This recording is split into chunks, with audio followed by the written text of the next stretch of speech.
Stop scrolling. Take a breath.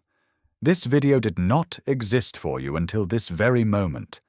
It was a wave of pure potential in the quantum field, an unmanifested idea floating in the cosmic soup. But then, your attention, your conscious observation, reached out and collapsed that wave of probability into this specific experience. You did that. You are looking at proof of your own creative power right now.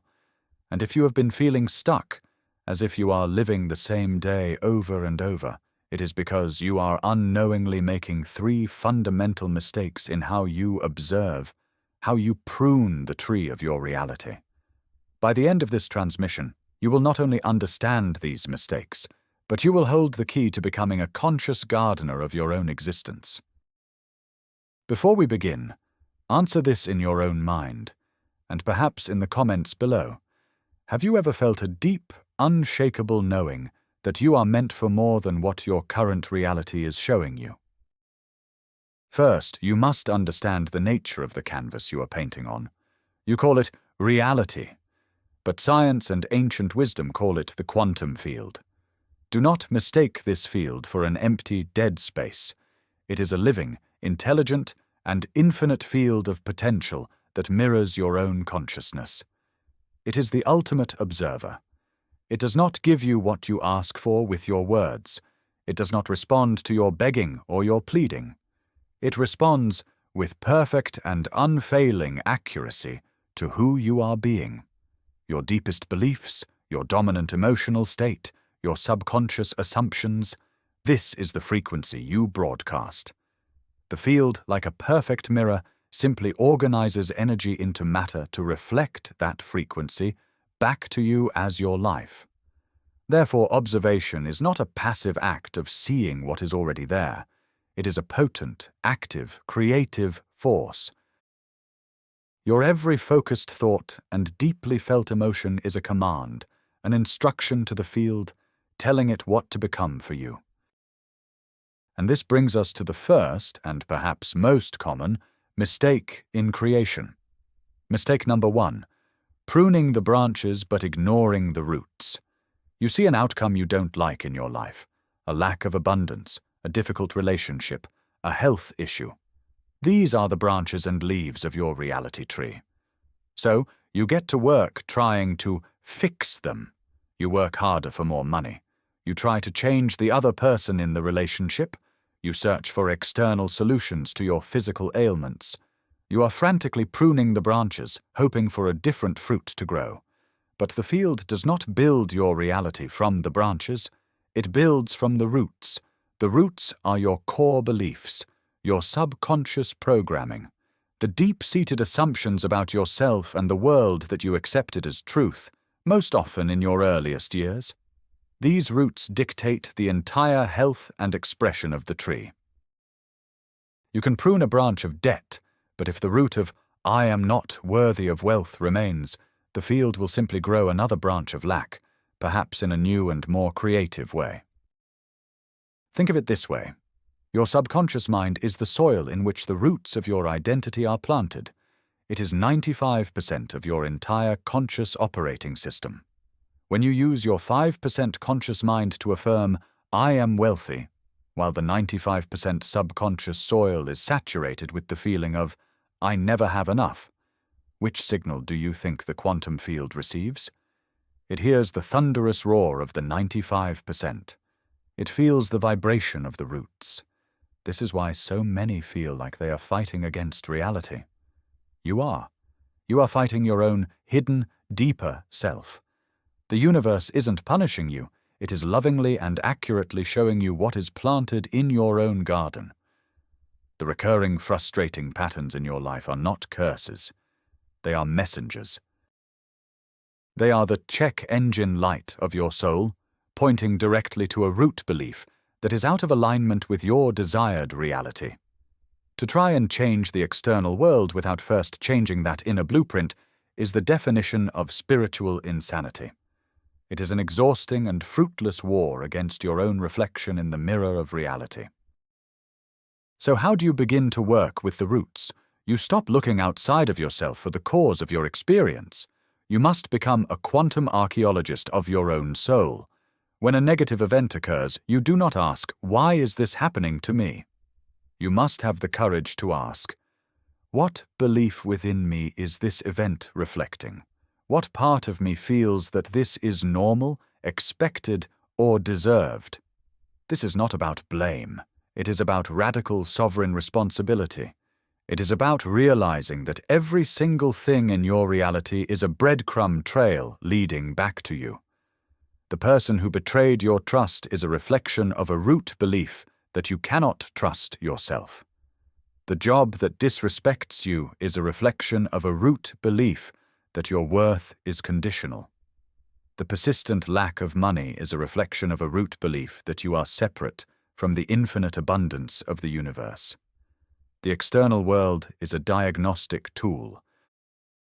Use it as such. Follow the branches of your problems down to the trunk and then dig deep into the soil of your subconscious to find the root that is sourcing the entire experience. Only then can true pruning begin. This inner work requires a new form of observation, not observing the world, but observing yourself observing the world. You must become aware of your automatic thoughts, your knee-jerk emotional reactions, your habitual inner conversations. These are the vibrations of your roots made manifest. When you catch yourself thinking, "I can't afford that," you must recognize it not as a statement of fact, but as the broadcast of a limiting program. When you feel that familiar pang of anxiety about the future, you must see it not as a valid prediction, but as the emotional echo of a root belief in danger and scarcity. This self-observation is the first step. You cannot change a program you do not know is running. By simply bringing conscious, non-judgmental awareness to these patterns, you begin to withdraw your energy from them. You stop watering the roots of lack and fear with your attention. This is the true beginning of consciously creating a new reality. You are not fighting the old. You are simply choosing to cultivate a new garden within yourself.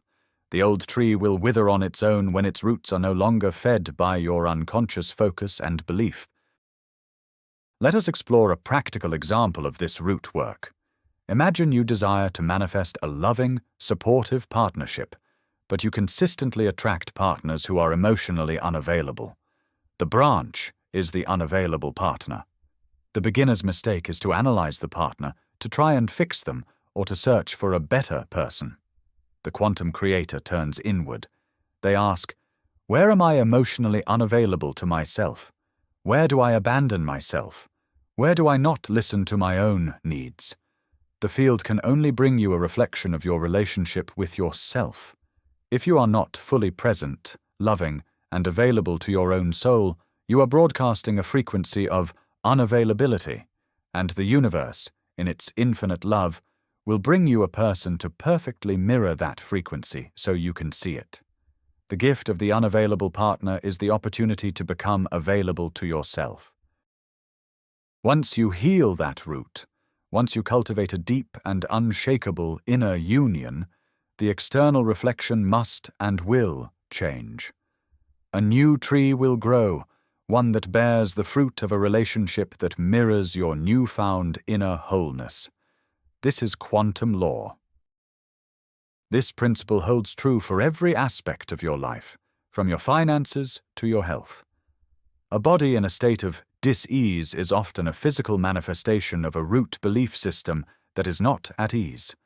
Beliefs of stress, of being unsafe, of carrying burdens that are not yours to carry, create a chemical and energetic environment in the body where health cannot flourish.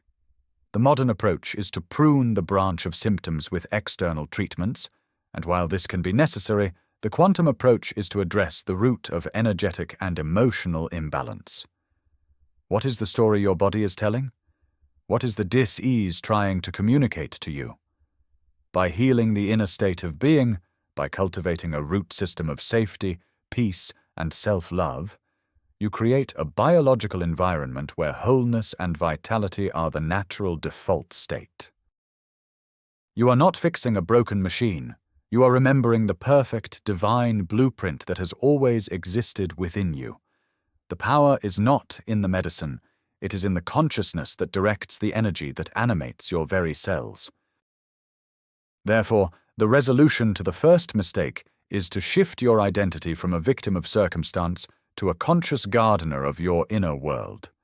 Your primary work is not out there, it is in here. Your reality is an inside job. Before you try to change any condition, stop and identify the corresponding root belief within you. Dedicate yourself to this inner excavation. Use meditation, journaling, and profound self-inquiry to uncover the hidden programs that are running your life. As you bring these roots into the light of your awareness, you reclaim your power as the observer. You are no longer unconsciously feeding the weeds of your past. You are consciously planting the seeds of your desired future in the fertile soil of the present moment. This is the foundational skill of a true reality creator. Without mastering this, any other technique or method is simply rearranging the deck chairs on a ship that is still being steered by your subconscious programming.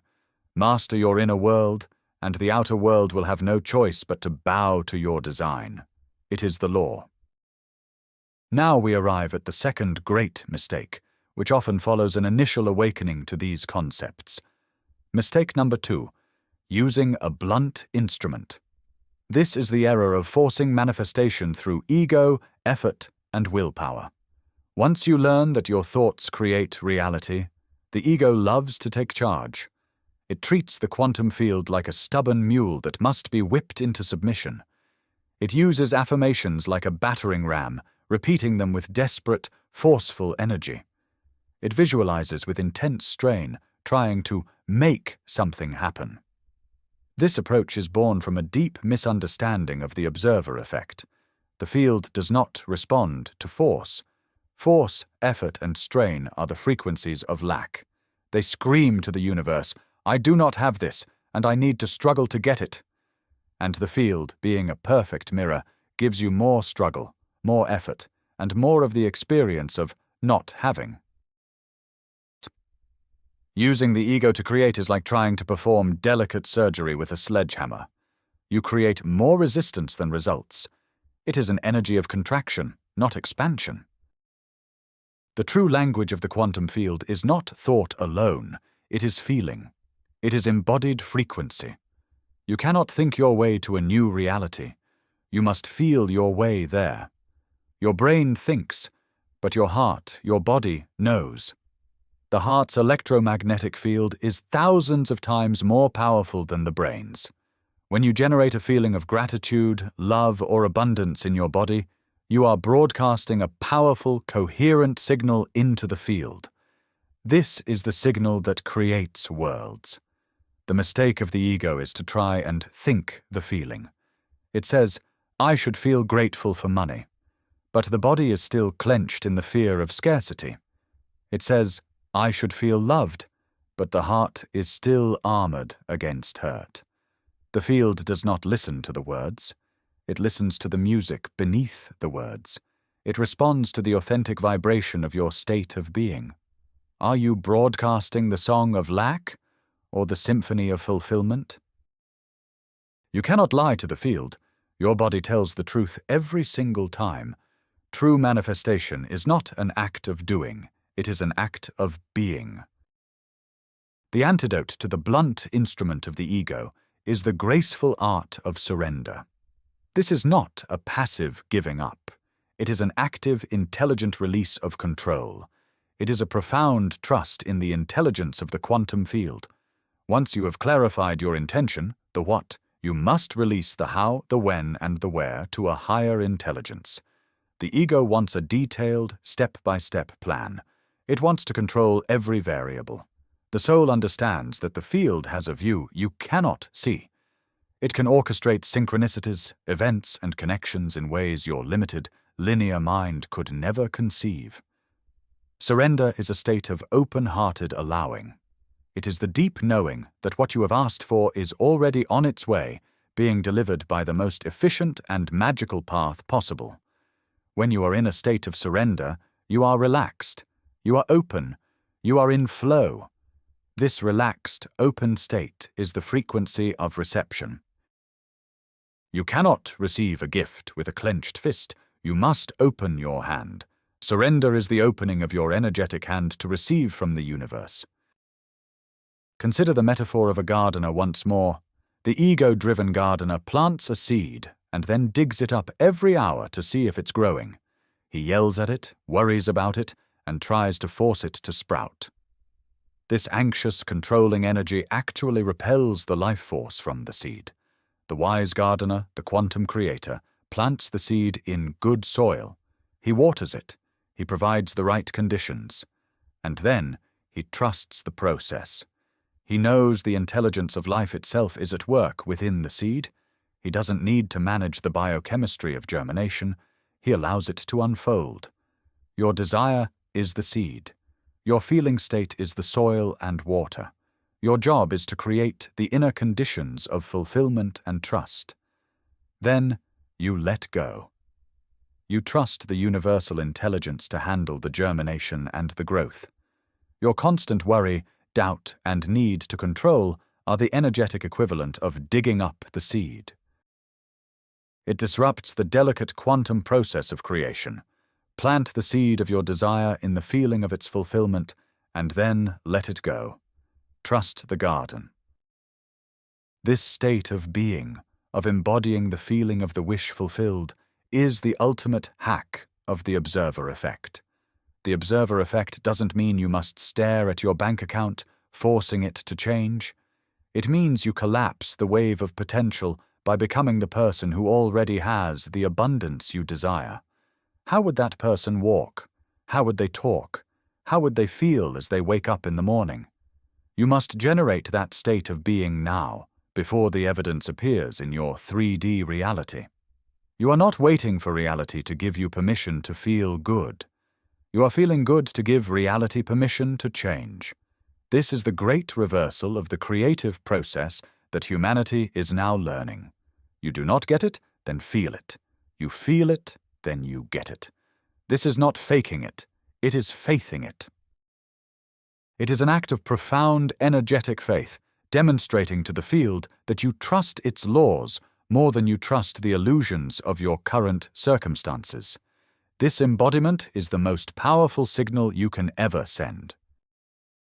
So put down the blunt instrument of force. Stop trying to make things happen. Instead, become a connoisseur of feeling. Your primary creative work each day is to cultivate the feeling state of your desired reality. Ask yourself throughout the day, what is the feeling of my dream life? Is it freedom? Is it peace? Is it joy? Is it security? Then find ways to generate that feeling right now, in this moment, regardless of your external conditions. Meditate on that feeling. Listen to music that evokes it. Remember a time you felt it purely. Dance it into your body. The more you make this feeling your home, your default state of being, the more the quantum field will reorganize itself to bring you circumstances that match your inner home. You are shifting your point of attraction from the vibration of wanting to the vibration of having. This is the subtle, yet infinitely powerful difference between struggling to create and allowing creation to flow through you. It is the path of the master. This transition from force to flow requires a deep recalibration of your nervous system. For many, the body has been conditioned for decades to live in survival states, fight, flight, or freeze. These are states of high stress, fueled by hormones like cortisol and adrenaline. In this state, your energy and attention are focused on threat and lack. It is a creative state, but it creates more of the same, more reasons to be stressed, more threats to your survival. To shift into a creative state of flow and reception, you must teach your body how to feel safe. Practices like breathwork, meditation, and spending time in nature are not just for relaxation. They are for quantum creation.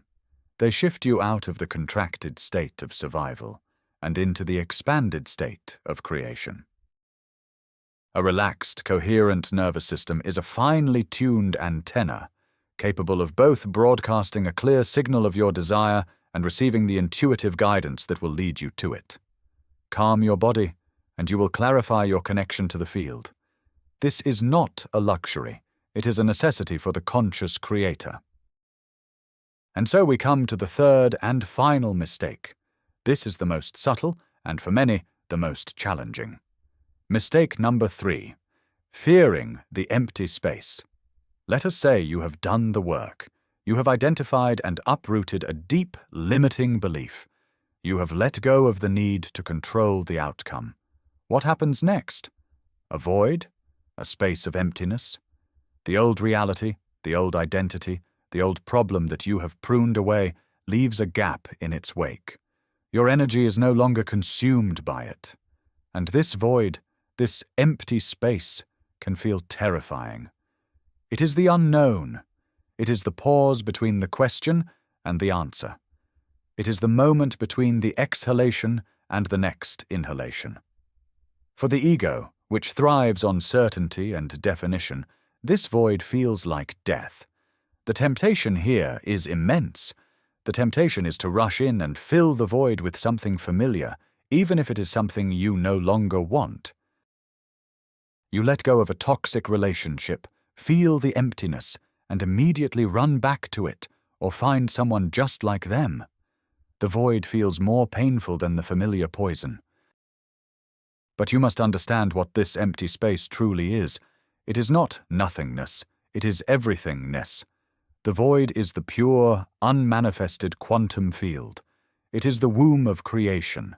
It is pure potentiality, waiting for your new command, your new observation, to collapse it into form. When you successfully prune an old belief, you create a sacred, fertile emptiness within your being. This is the most powerful creative state you can ever be in. But instead of honoring it, most people panic. Their nervous system, conditioned for noise and problems, cannot tolerate the silence and the peace. So they unconsciously recreate the old drama, just to have something to focus on, something to solve. This is the ultimate act of self-sabotage. It is like a farmer who diligently clears a field of weeds and rocks, preparing it for a bountiful crop, only to panic at the sight of the empty, fertile soil and immediately replant the same weeds he just removed. He fears the potential of the new harvest more than he dislikes the certainty of the old weeds. The challenge, and the invitation, is to learn to stay in the void, to become comfortable in the "I don't know." This requires immense faith and courage. It is an act of holding your nerve. When you have released the old, you must resist the urge to fill that space with frantic action or worry. Your job is to simply hold the space open, to marinate in the frequency of your new choice, your new state of being, without needing to see immediate external proof. This is the quantum gestation period. A seed once planted needs time in the dark soil before it sprouts. You cannot see the progress, but a powerful, intelligent process is unfolding beneath the surface. The void is your dark, fertile soil. You must trust the unseen process. Stay in the feeling of the wish fulfilled, even when the world around you still looks the same. This is the test. The universe is watching to see if you will remain loyal to your inner vision, or if you will revert to believing in the evidence of your senses. Loyalty to the unseen reality is the key that unlocks the door to its manifestation. How do you practice this? You embrace the feeling of stillness. You welcome the moments when you don't have it all figured out. You see the void not as an absence, but as a presence, the presence of infinite possibility. When the old urges, thoughts, and patterns try to creep back in to fill the space, you simply observe them without attachment. You say, "I see you. You are the old program. Thank you for sharing, but I am choosing something new now." You do not fight them. You simply withdraw your attention and gently redirect it back to the feeling of your new reality. This is a practice of mental and emotional discipline. It is training yourself to be the master of your own focus. Where your focus goes, your energy flows, and reality grows. By keeping your focus firmly planted in the feeling of your future self, you are instructing the void, the quantum field, on what to build for you in that sacred, empty space you have created. You are the lighthouse, holding a steady beam of light in the fog of the unknown, guiding your new reality safely to shore. This fear of the void is the final gatekeeper that stands between you and your power as a creator. It is what keeps people in jobs they hate, relationships that drain them, and lives that are far beneath their potential. The familiar misery is often preferred over the magnificent uncertainty of the unknown.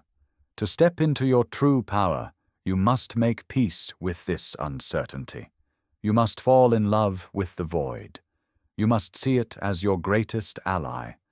It is the blank canvas upon which you will paint your masterpiece. It is the silent pause in which the most beautiful music is born. Every time you successfully navigate this space, every time you let go of an old reality and hold steady in the void without panicking, you build your faith muscle. You prove to yourself and to the universe that you are ready for the next level of creation.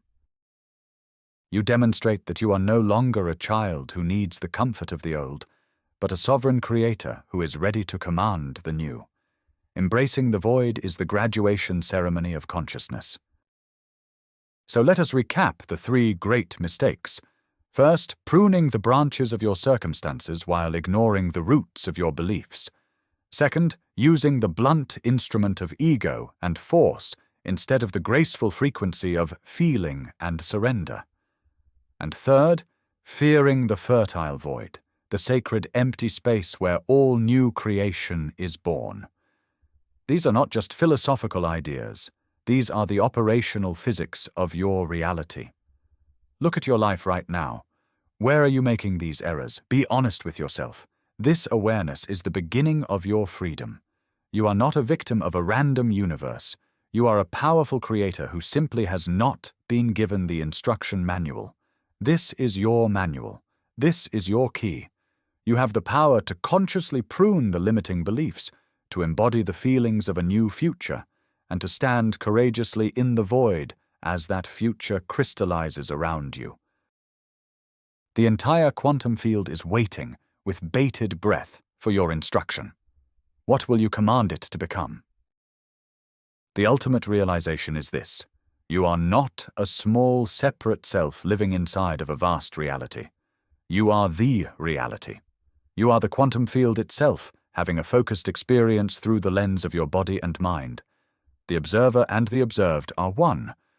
Your consciousness is the substance from which all worlds are made. The pruning is not about changing the world. It is about changing the aspect of yourself that the world is reflecting. You are the gardener, the tree, the soil, and the fruit. Thank you for allowing your consciousness to collapse this wave of information. If this resonated with the truth within you, acknowledge it by subscribing to this channel and liking this video, anchoring this new awareness into your reality. To fully claim this power now, go to the comments and declare, "I am the conscious gardener of my reality." And finally, I leave you with this question to contemplate. What is the very first root belief you are now ready to lovingly prune from your inner garden? Share your insights below and connect with fellow creators on this journey.